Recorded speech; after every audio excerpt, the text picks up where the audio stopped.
psychiatrist. Go talk to Llewellyn. Llewellyn studies in Zurich. I can't stand it.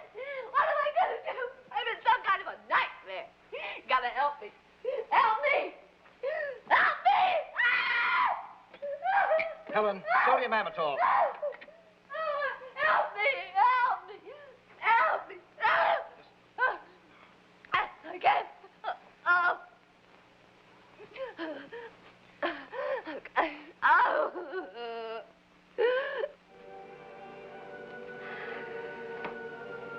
How complex is the human mind? It has been compared to the atom bomb, whose two elements, when kept apart, are perfectly harmless.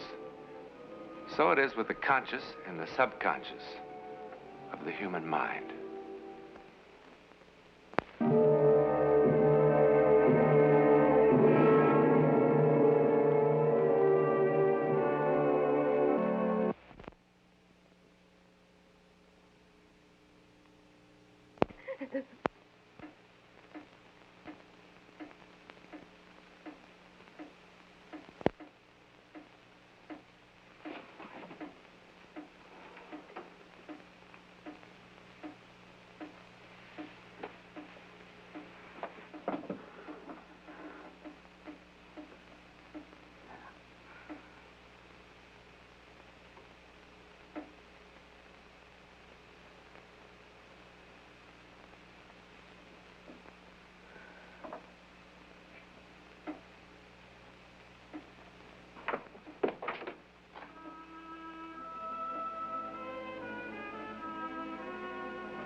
Welcome back.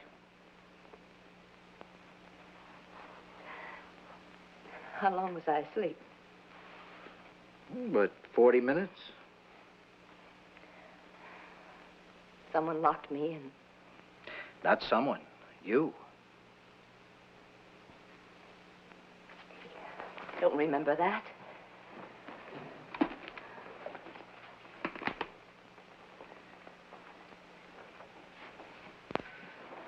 Your subconscious didn't trust me. Sometimes even a sedative won't stop a reaction, a fear reaction. Doctor, if you never become better acquainted with my subconscious than that, we're in trouble. Why? You weren't afraid? Not of you.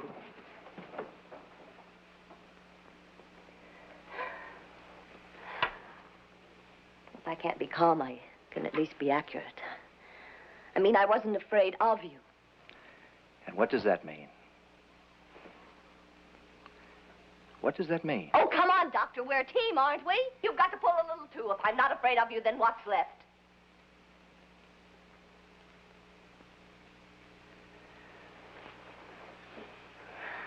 Oh, don't call the nurse. I'm all right, really. I wasn't going to.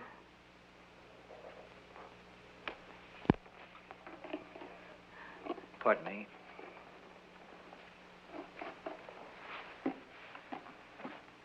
Tape recorder. Unless you mind. Do as you please. I don't care. So, if you weren't afraid of me, I suppose you were afraid for me. Is that right? I was in some kind of danger, in your opinion. Yes. Physical danger? Doctor, I've got to tell you something. And if you laugh at me, I don't know what I'll do. I wouldn't think of laughing. I was afraid I'd get so mad at you I'd wish you dead and you'd die.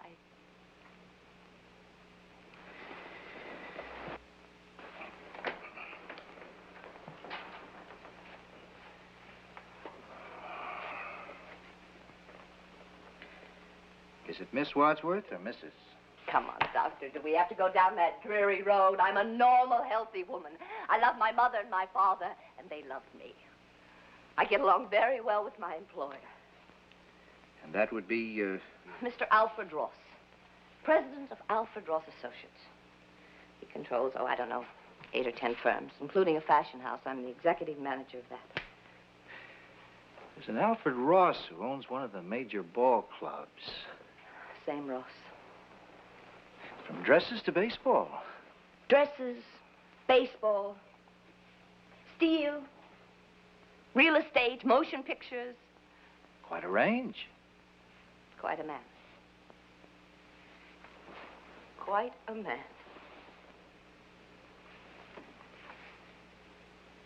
I see you have a master's degree. Romance languages. I studied in Paris. Is that where you became interested in dress designing? No. I'd always liked it. Satisfying work, I imagine. Creative. It was. I haven't designed for years now. Is the executive end of the business less satisfying? No, I don't think so. More pressure, surely. More decisions. More chance to lose your temper? More chance, far less excuse. I had a terrible temper as a child. I've worked very hard to control it. In all the years I can remember, I've only lost my temper twice. Once here.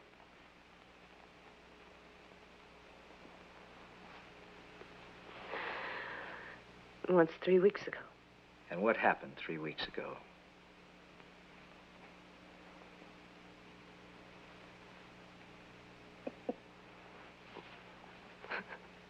Someone died. Tell me. Tell me.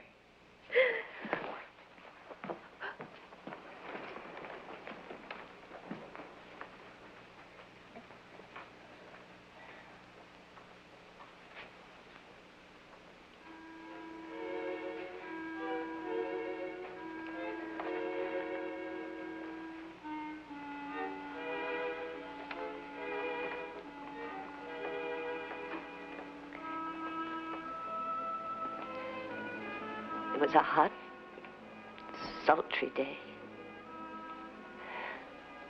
Like today. They were working on the air conditioning system. And we'd all brought fans to the office. As a rule, no one comes down on Saturday. That's why I was so surprised to find the fan on in my assistant's office. It aggravated me to find that someone else was there, too. I remember how the fan kept blowing some papers on her desk. I don't know why. I'm not usually so curious. But I wanted to see what she was working on. I picked up one of the papers. And I read it.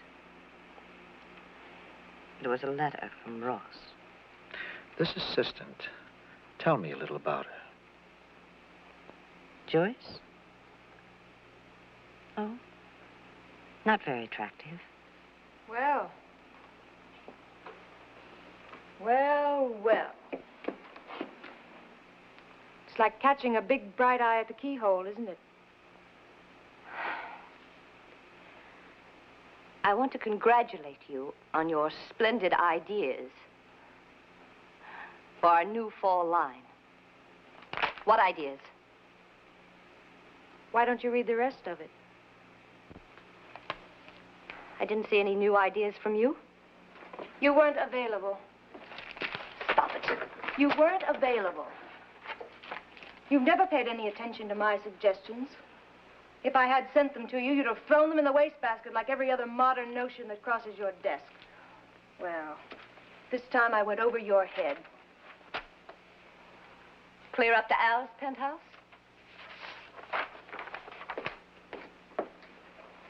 It's a lovely penthouse.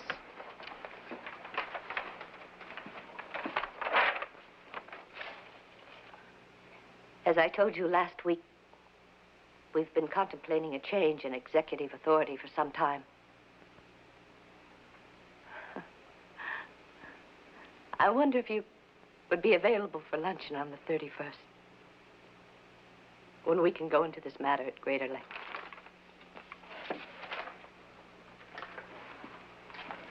The world turns, dear.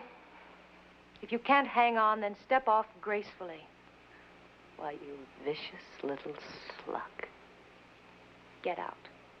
Right now. My thick-legged little campus queen. Who do you think you're playing games with? Some child off the street? Get out! I picked you up by the scruff of your dirty neck, and I can drop you again. You've never seen the day when you can replace me around here, and you never will. You know, Karen, you're very unattractive when you lose your temper. Why, you little...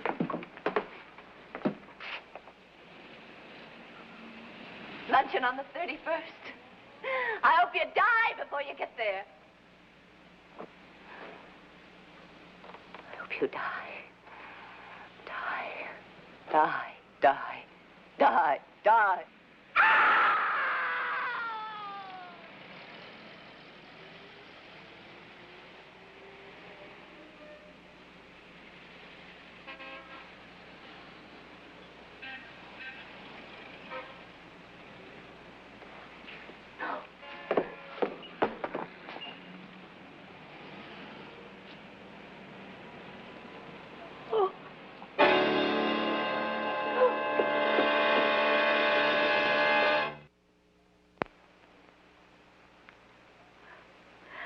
I wonder what our man Freud would have to say about this.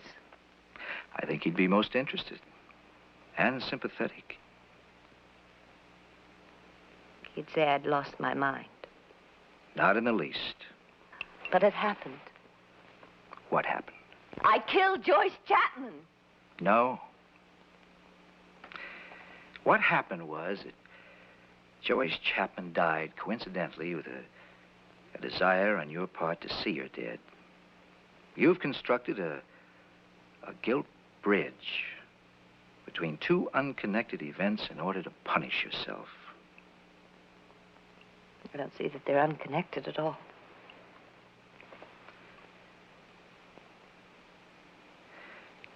Karen, suppose you were a little girl, and I knew that an eclipse was due, and I told you to take a deep breath and try to blow out the sun, and you found you could. Wouldn't those two unconnected events make you feel guilty?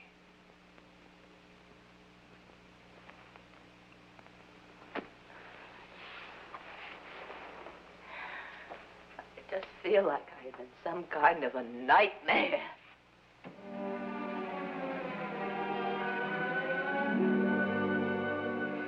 The autopsy indicated she was probably dead before she hit the street. Well, how? We found a ruptured cerebral aneurysm at the base of the brain, the circle of Willis. It so happened that the skull was almost untouched. Well, of course, the aneurysm was indicated in her past history. Well, no. May I see this? But an artery just doesn't suddenly dilate. Apparently this one did.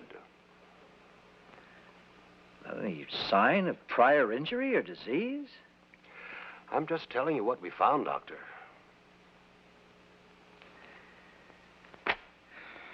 Well, makes my job a little more difficult.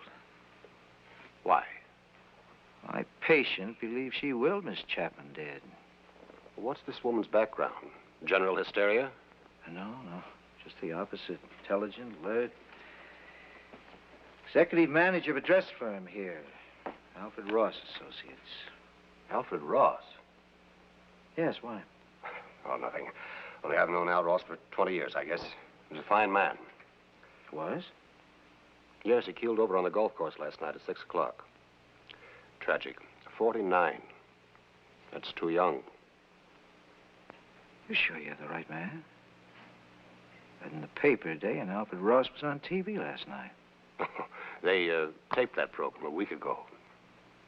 Oh. Coronary? I don't know. He'd never shown any indication. Maybe your woman's been practicing her voodoo again, Doctor. Yes. Maybe. How do you feel? How do I feel? Like dancing.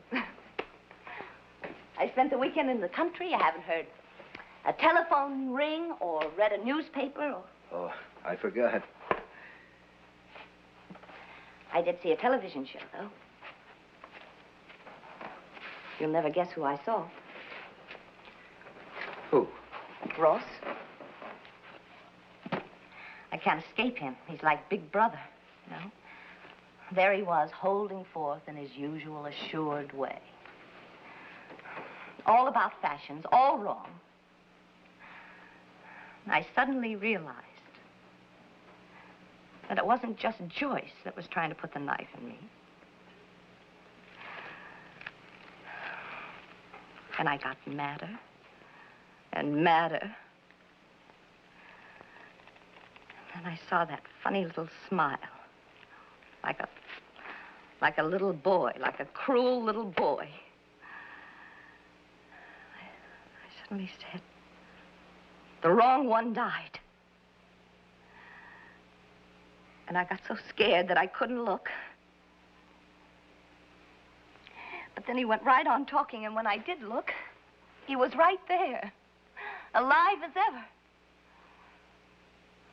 And I knew it was all in my head.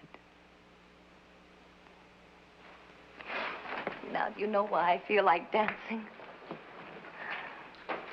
When did this happen? Around 6. Have you ever been hypnotized, Karen? Oh, yes, I tell you, I am the best subject in the world. Every Fine, time fine. You lie down there. All right.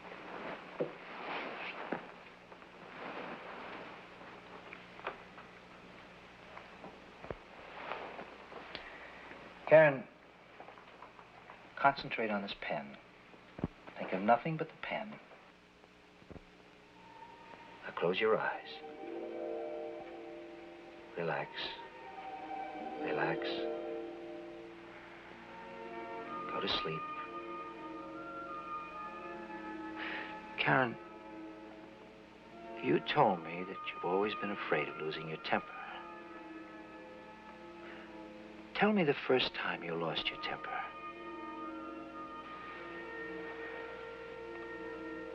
Karen, how old are you? 7.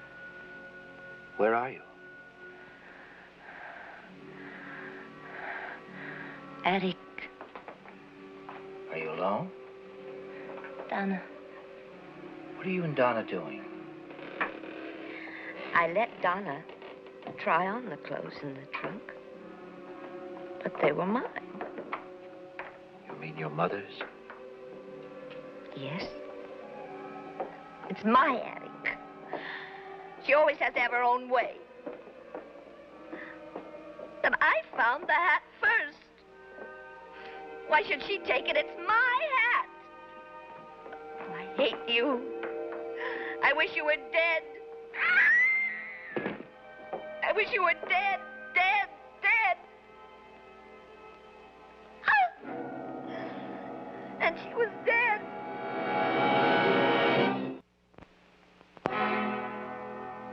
And she was dead.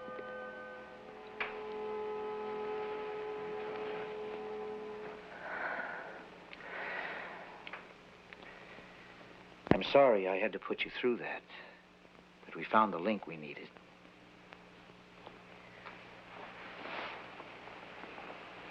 Poor little girl. Which one? Can't you see that both of them were to be pitied?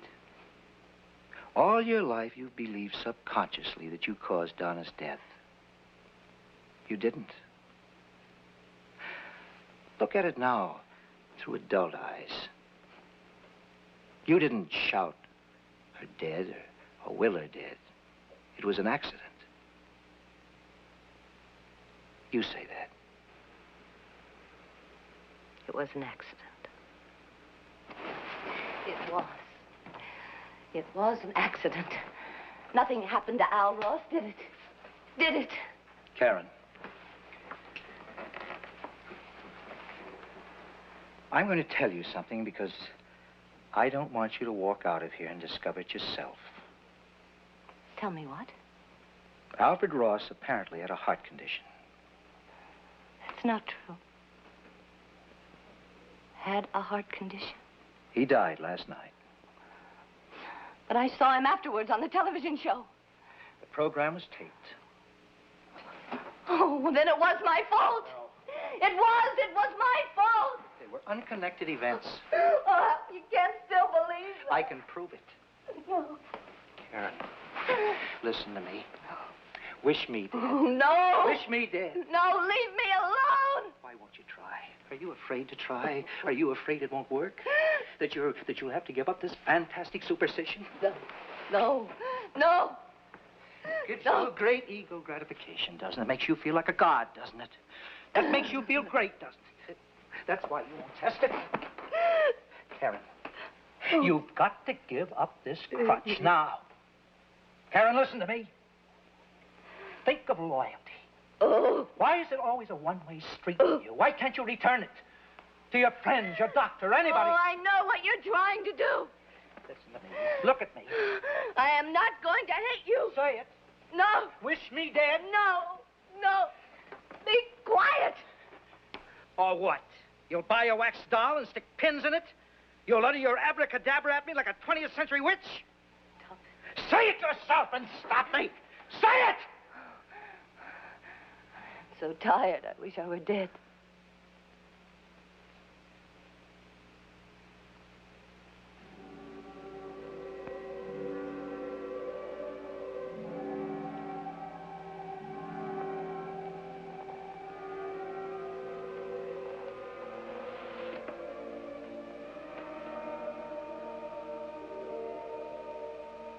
Karen. Cause of death, blank. I'm not going to write voodoo in that space, Mr. Newland. I'm a medical doctor. What are you going to write? Undetermined causes. You don't suppose it's possible that it could have been a psychic phenomenon? I mean, death by autosuggestion. I'm a scientist. So was Louis Pasteur, who very nearly died of the same thing. Death by suggestion, also caused by a tragically disturbed woman.